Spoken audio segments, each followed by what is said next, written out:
এই দেখেন আজকে নিম পাতা গুঁড়ো করে নিয়েছি, আজকে আমি খাবো নিম পাতা। আর ভাতের সাথে নিলাম, আর সাথে শুকনো লঙ্কা নিয়েছি, পেঁয়াজ কুচি নিয়েছি, আর দেব সরিষার তেল।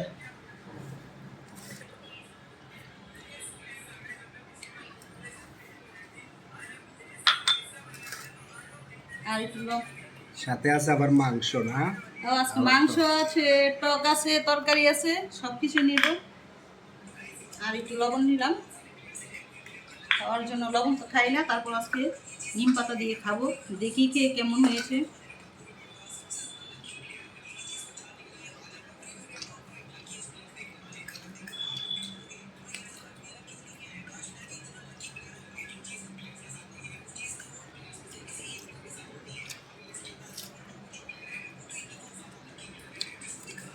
সেই স্বাদ,